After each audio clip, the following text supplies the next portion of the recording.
So hello guys, most welcome back to our YouTube channel Gyan with Sachin. तो दोस्तों, आज के इस कंप्लीट वीडियो में हम बात करेंगे polytechnic second semester 2025 FEEE fundamental electrical and electronics, ऐसे करके आपके सब्जेक्ट का नाम है। ठीक है, FEEE के हम मोस्ट इम्पॉर्टेंट क्वेश्चन डिस्कस करेंगे, जहां से आप 25 से 30-35 नंबर कवर कर पाएंगे। आप सभी की बैक नहीं लगेगी, इस बात की हम पुष्टि करेंगे इन क्वेश्चंस के माध्यम से। तो आने वाले टॉप 10 इम्पॉर्टेंट क्वेश्चन को हम डिस्कस करने वाले हैं। तो चलिए अपनी इस वीडियो की शुरुआत करते हैं। अगर आपने ज्ञान विद सचिन मोबाइल एप्लीकेशन को नहीं डाउनलोड किया तो डाउनलोड कर लो, क्योंकि यहीं पे PYQ पेपर और महत्वपूर्ण प्रश्न के नोट्स मिल जाएंगे। अभी इंजीनियरिंग मैकेनिक्स वगैरह का मोस्ट इम्पॉर्टेंट सब्जेक्ट जो है अभी अपलोड होना बाकी है। ये आपका एग्ज़ाम है, एग्ज़ाम कूपन कोड है। ठीक है, इस कूपन कोड को यूज करके आप 49 रुपीज़ में ऑल सब्जेक्ट के नोट्स को प्राप्त कर सकते हो सेकंड सेमेस्टर के। उसमें PYQ और महत्वपूर्ण प्रश्न के नोट्स मिल जाएंगे। तो आप सभी जाइए और एग्ज़ाम कूपन कोड को अप्लाई कीजिए और अपनी तैयारी को शुरू कीजिए। FEEE के टॉप 10 इंपॉर्टेंट क्वेश्चन शुरू करने से पहले नोट पॉइंट लिख रखा है मैंने। अगर इस नोट पॉइंट को अच्छे से पढ़ लेंगे तो आपका काम बहुत अच्छे से हो जाएगा। यह एक न्यू सिलेबस में ऐड हुआ सब्जेक्ट है, अतः इसका पेपर पहली बार बनेगा। पहली बार बनेगा का मतलब फर्स्ट इसका PYQ आएगा। तो इम्पॉर्टेंट क्वेश्चन गेस करना बहुत ज़्यादा आसान नहीं है। तो अपने हिसाब से, मैं अपने हिसाब से जितना मुझे पता है, चाहे वो पहले चलता था BEE, ठीक है, और आपका चलता था BEEE करके नाम से सब्जेक्ट चलता था। ठीक है, बेसिक इलेक्ट्रिकल एंड इलेक्ट्रॉनिक्स के नाम से चलता था, और आपका चलता था जनरल इंजीनियरिंग, और चलता था एनालॉग इलेक्ट्रॉनिक्स। ठीक है, तो इन सब्जेक्ट को मैं पढ़ाता था पहले।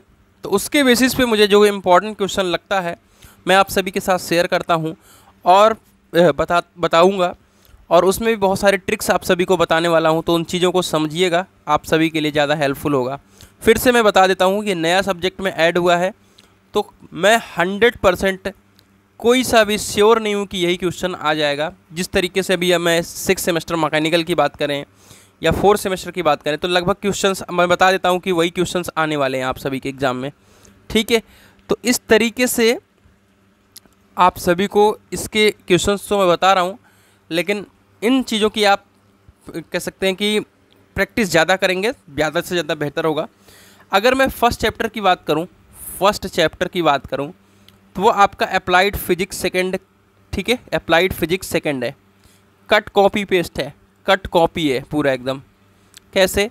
उसमें भी आपका जेनर डायोड है और LED है। इन दोनों में से एक लॉन्ग क्वेश्चन बनता है। आप अगर पढ़ के आए हैं अप्लाइड फिजिक्स सेकंड, तो ये मुझे लगता है कि आपको रिवीजन करने की भी ज़रूरत नहीं पड़ेगी। PNP और NPN ट्रांजिस्टर, ये भी आपके अप्लाइड फिजिक्स का है, और ये भी एक 100% का लॉन्ग क्वेश्चन बनता है। ठीक है, तो इस बात की ध्यान रखें कि इनको बिना मिस किए नहीं जा सकते।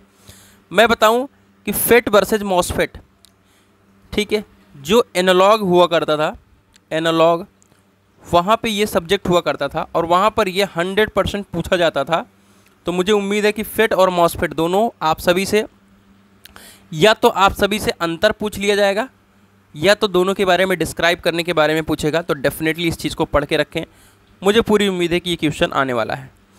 अगर मैं बात करूँ ये आइडियल एंड नॉन आइडियल, यानी आदर्श वोल्टेज एंड करंट, ठीक है, आदर्श वोल्टेज एंड करंट, जो आपका BEE का पेपर हुआ करता था, उसमें 2 मार्क्स में ये दोनों क्वेश्चन फिक्स रहते थे।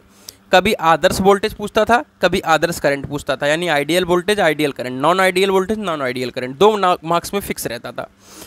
अब बात करते हैं अगले चौथे क्वेश्चंस की। उसमें आएगा वोल्ट मीटर, अमीटर और CRO। ठीक है, तो इन तीनों में आप सभी, ठीक है, इनके वर्किंग प्रिंसिपल विथ डायग्राम अगर आपके आ रहे हैं तो आपका 5 नंबर फिक्स हो जाएगा। ठीक है, एक 5 नंबर फिक्स हो जाएगा, इस बात का ध्यान रखें।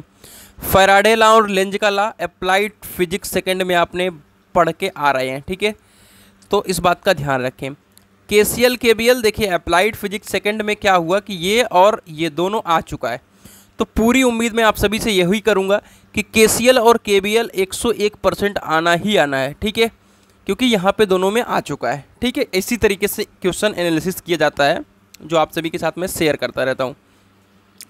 चाहे BEE हो चाहे जनरल इंजीनियरिंग जब सब्जेक्ट हुआ करता था तो ये दोनों क्वेश्चन 100% आते थे।